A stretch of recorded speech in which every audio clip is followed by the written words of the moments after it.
Alright, today's video, I'm going to be installing this 3-inch lift kit on this 4Runner. It sits pretty low, but they're going to be turning it into an off-road rig. So they're going to want to throw this little lift kit on there, and he already has tires and all that he'll be putting on after. I'm not going to bring out the tape measure, but all around is around 34 inches. Roughly, minus this left rear, which is on the lower underside of the 33.5, but everything else is closer to 34. So now we're gonna see what's the after numbers. Okay, we're gonna start with the rear. I already did the other side, and per instructions we're gonna take off that front traction bar, which is a 19mm bolt and nut.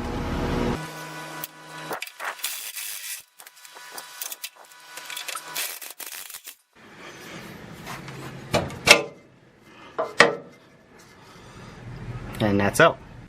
Next, it calls us to remove the brackets that hold the brake lines on. I already took that center one out right here because I had to do the other side.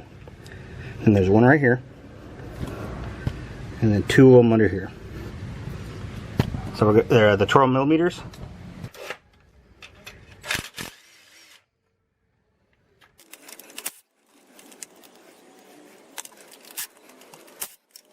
It doesn't call for the sway bar end link to be removed, but to get the spring out on the other side, I had to take it off. I'm using an adjustable to hold the shaft, and then it's a 12mm nut.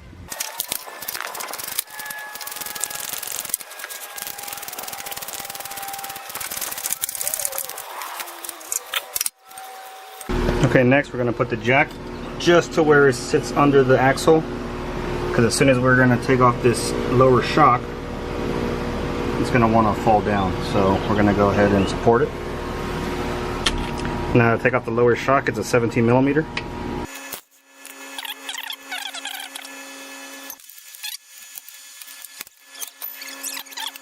And there's one more washer, concave, facing the axle. Hypothetically, everything should just fall down right now, then the spring should just fall out. So now let's go ahead and lower the jack slowly.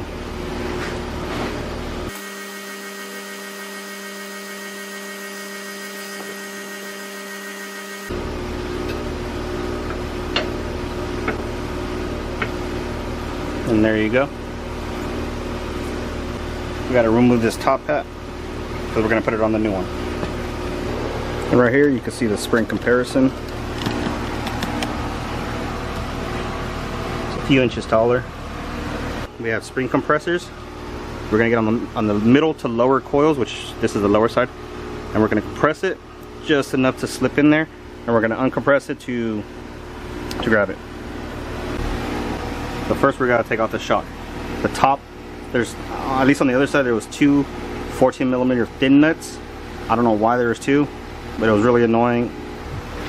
And the worst part is there's really no access to it. You have to come from this side, and you got to work blindly to get onto this nut. The first one you're able to get off easy because the second nut is holding the piston from spinning, but once you go to get the second nut off, everything spins. So what I had to do in the other one is I cut off the shield to be able to get some pliers to hold the piston from spinning.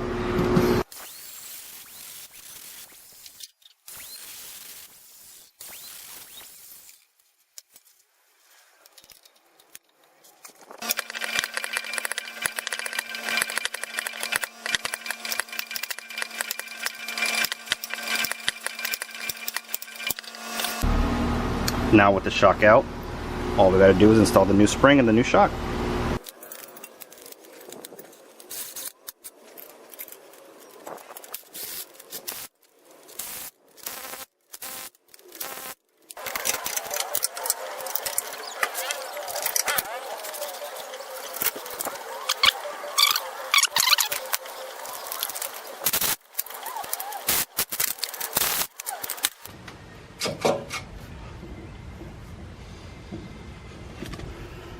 Okay, your spring is in.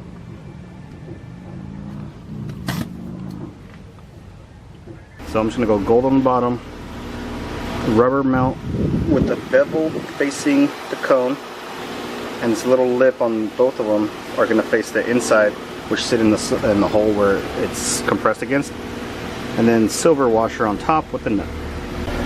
Okay, so on the other side, I placed the bottom of the shock first, and then I compressed the top as much all the way down, placed it in, and let it decompress into the hole. First you got to put in this cup washer, the cup facing the axle.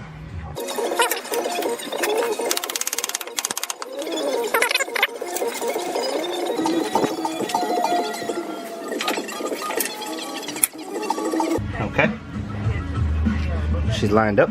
Now we got to go ahead and put the top bushing and the cup washer.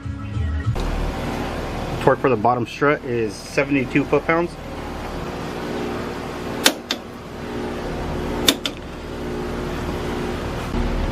So now we got to get this traction bar back in.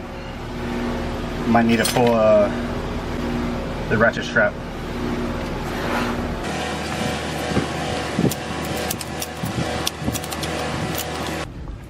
I forgot to grab the camera this first thing this morning, but same thing as yesterday. Just put I put two of these ratchet straps.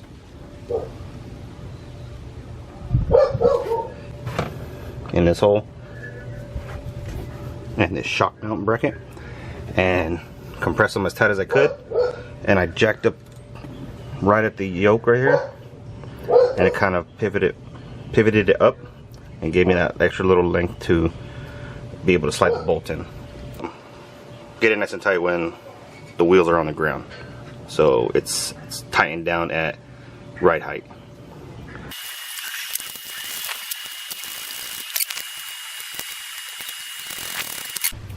Okay, now for the front, we're going to end up taking out this upper control arm ball joint, the three nuts on top of the strut, the sway bar end link from the bottom, the outer tie rod, and the lower shock mount. And this whole assembly comes out, and we'll put on the spacer. First thing it calls for is to take out this outer tie rod. I got some safety wire pliers.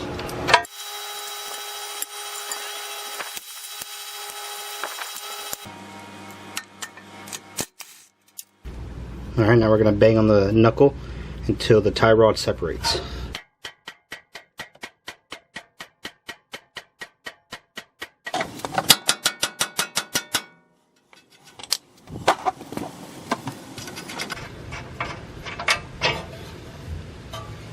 I just used a lug nut that matched this thread pitch. Next, it's going to remove the sway bar. We're going to take off that 17mm nut. We're going to put a size 9 Allen head inside the stud.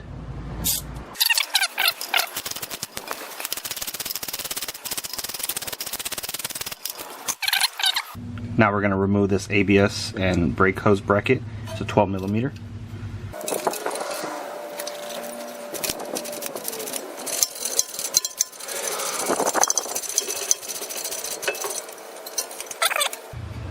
Now we're going to remove the three 14mm nuts that hold the top of the strut in.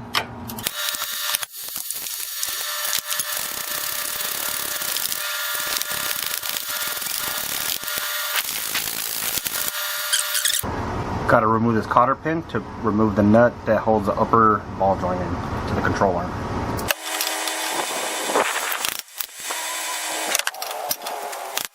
Now we're going to take off the 19mm that holds it.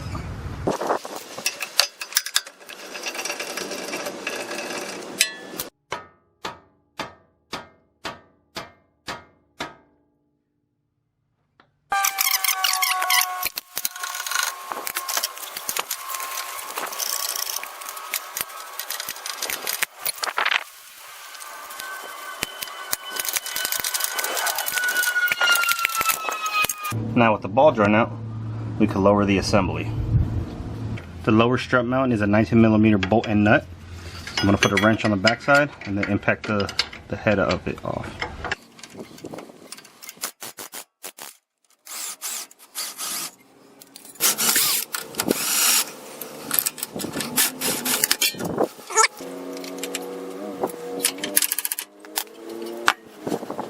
Okay, now all we got to do is install this spacer and use a factory nuts to hold it down.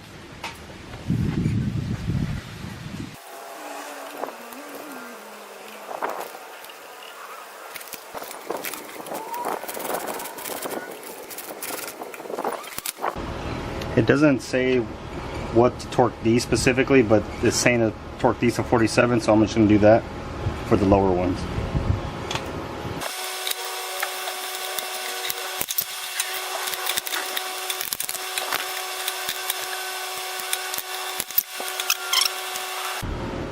Now we're going to go ahead and install the strut into the truck.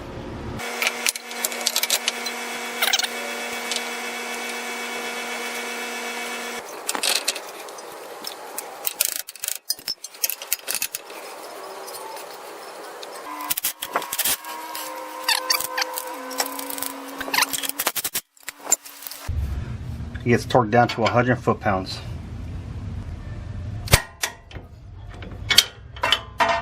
Now we're going to jack up the knuckle assembly and attach it to the upper controller.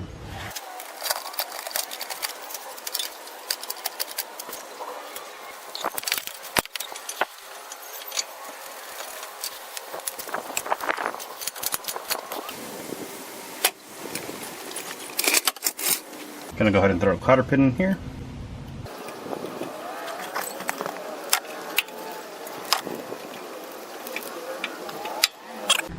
Now we're going to go ahead and throw this tie rod in.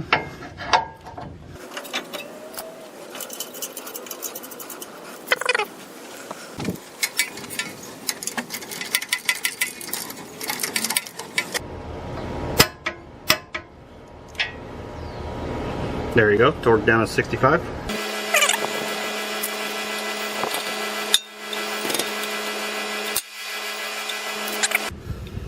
Now we're going to go put in our end link. This gets torqued down to 52 foot-pounds.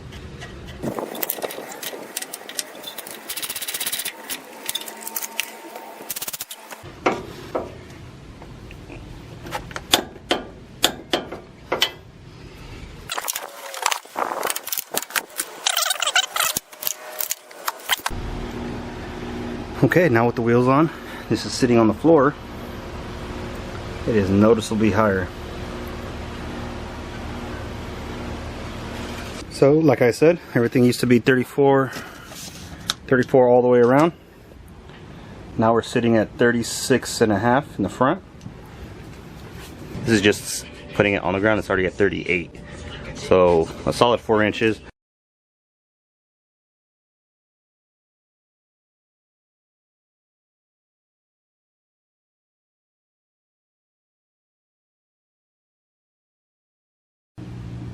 That's how you install a lift kit on a 4Runner. Hopefully this video helps you. You'll have a good one.